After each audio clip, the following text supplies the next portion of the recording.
Okay, so this is the all-new iQOO 15 and we have been using it for the past 15 days. In this video, I'll tell you both good and bad, and if this phone is ready to take on the OnePlus 15, I will keep this video very detailed so that you don't have to watch any other video. Let's get started. First of all, the moment I saw the box, I noticed three things. The BMW branding is gone, there's Origin OS text written on top, and the box is smaller this time. Since it got smaller, I quickly unboxed to see if iQOO has removed anything from the box, but thankfully they didn't. It has everything you need, and the case is now a color matching one, which is nice. Now the first time I laid my eyes on the phone, I found it to be very similar to iQOO 13. But the moment I took it in my hands and observed it closely, I found a lot of subtle but meaningful changes. The metal frame is no longer glossy, which is how I always wanted it to be. The halo lights are tucked under the camera module, which looks way more classy than before, and the back is also a bit more cleaner this time with smaller camera module. I just wish that iQOO didn't put this, but in all honesty, it doesn't really matter because most of us are going to put a case on it. But if in case you think cases are for beginners, I must tell you that the in-hand feel of the phone has gotten so much better than before. The edges are now rounded, which makes it easy to hold even for long hours. And for durability, you get solid IP rating and short sensation protection on front. But on the back glass, there's no protection as such. The IR blaster is also moved from top to the camera module. The flashlight is no longer a circular one, and the phone got slightly heavier than before at 220 grams. One little thing that I noticed is that when you put a case on your phone, the halo lights are not visible at all, and even without the case, it's also not as strong as it was before. So you really can't use it as a notification light, but honestly, it looks much better than before. Now, on the front, it's easily one of the best displays out there, and I'm not kidding. Seriously, this phone came to us during evening time, so I took it home to set it up, and at night, when I just casually swiped up the brightness slider, I got straight up flashbang by how insanely bright the display was. I then checked the brightness number and came to know that it can go up to 2600 nits in high brightness mode,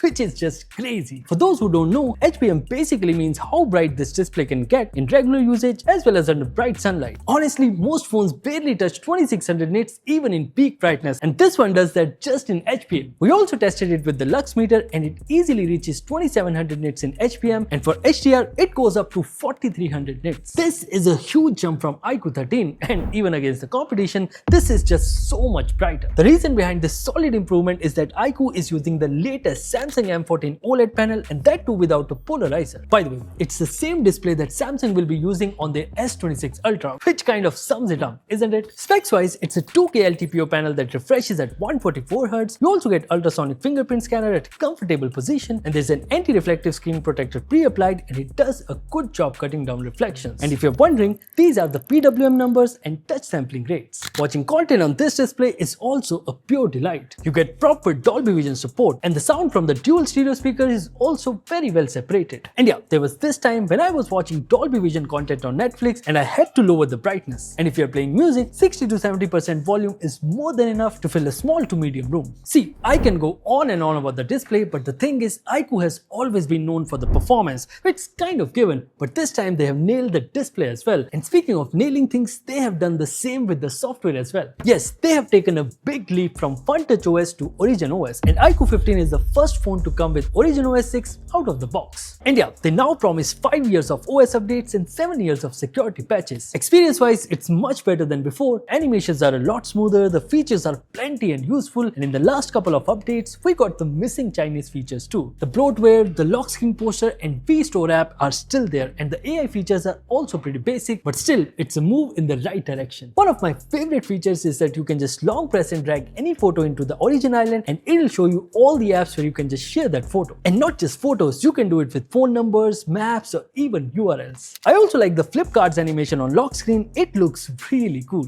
All new stacked notifications tray look great. The private space implementation on Origin OS is also pretty solid. And finally, the new Office Kit feature is also nice for connecting your laptop for screen mirroring, for file sharing, and you can even control your laptop right from your phone. Haptics integration is also better than before, but there's still some room for improvement, like when you're scrolling presets menu or while adjusting volume or brightness in quick settings. But if I talk about the haptics quality, it's easily one of the best. It's strong, precise, and there's absolutely no issue at all. Overall, Origin OS is way more fun than FunTouch OS, and even when we compared it against the Oxygen OS, it came very close. I genuinely hope that both Vivo and iQOO continues to work on it and strengthen their AI integration, because that's the only area where they need to do some more work. Let's talk performance now. As always, iQOO 15 gets the latest silicon from the house of Qualcomm Qualcomm, up to 16 GB of Ultra RAM, and half a terabyte of UFS 4.1 storage. There's also a big VC cooling system at the back to keep it cool, and Q3 chip for better gaming experience. In Antutu, iQOO 15 scores 3.8 million at a normal room temperature, which is slightly less than what you get on both OnePlus and Realme, but the temperatures are almost the same on all three phones. In Antutu Storage Test 2, it's the same story. We also ran Geekbench CPU and Geekbench GPU test to see if results change, but they did not. It's the same thing here as well. Realme on top, followed by OnePlus, and iQOO is at the bottom. But the next test kind of surprised me. It was the 3D Mark Extreme Stress test. Realme was still on top, iQOO had better stability, but OnePlus, it couldn't even finish the test. We tried it multiple times over last few days, but OnePlus was always crashing and the temperature was reaching close to 50 degrees. We tried running SolarBay too, but here also OnePlus couldn't finish it, Realme was scoring the best, but stability was always better on iQOO. Since we had the phone for over 2 weeks, we ran all of these tests multiple times on several software builds,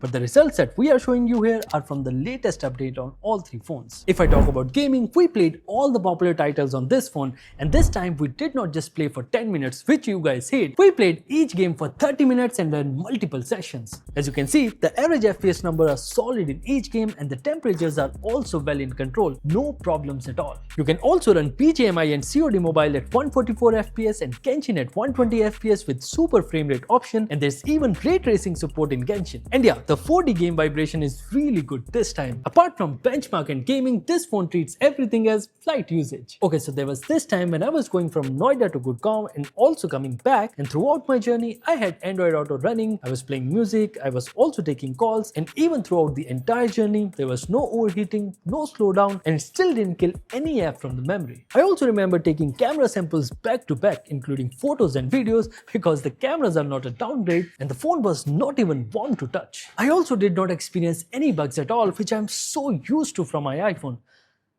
I kind of miss them.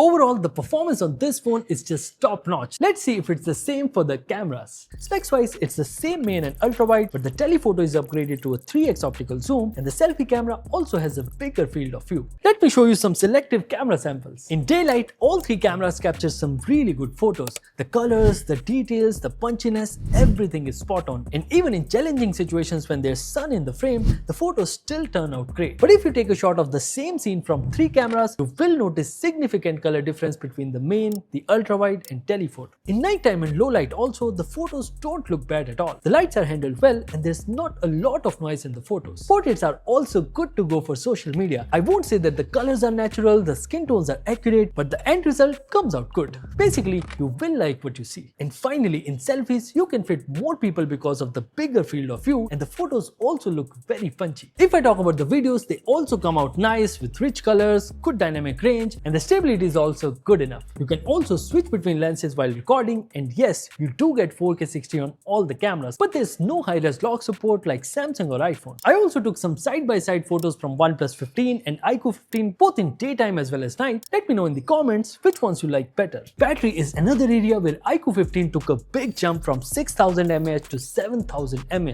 And not just that, you also get 40-watt wireless charging support along with reverse wireless charging. The charging speed is definitely less than what you used to get on iQOO 13, but honestly it's not really a big difference. Now with the bigger battery and wireless charging support, I don't think anyone would complain. And if you're wondering, the phone goes from 0 to 100% in about an hour and from 100 to 0% in about 7 to 8 hours. Yes, I was getting an SOT of around 7 to 8 hours when the display was set on high resolution, high refresh rate, and full screen AOD was also kept on. And as always, I was scrolling reels, taking video calls, watching random YouTube videos, and some Netflix on a weekend. I also tested it for efficient usage with full HD display resolution, auto refresh rate, and AOD turned off. And there, I got 6 hours of SOT with 50% battery still remaining, which means that it can easily last for more than 10 hours on a single charge. In terms of connectivity also, iQOO 15 is totally sorted. You get all the basics covered like the latest Bluetooth and Wi-Fi support, NFC, Air Blaster, and finally there's eSIM support as well. I tested the iQOO 15 with both Airtel and JioSIM and also in both office and home Wi-Fi. I did not experience any problem with range, connectivity, connectivity or call quality. Finally, the pricing, and this is where things go a bit tricky. See, usually iQOO flagships used to launch around 55,000 rupees, but this time due to a huge increase in RAM and storage prices, iQOO 15 is launching for 65,000 rupees with all the offers. I know, it's a huge jump from last year, but it's not just iQOO, it's happening with all the other brands, and it's something we all must get used to. Smartphones are going to get expensive in 2026,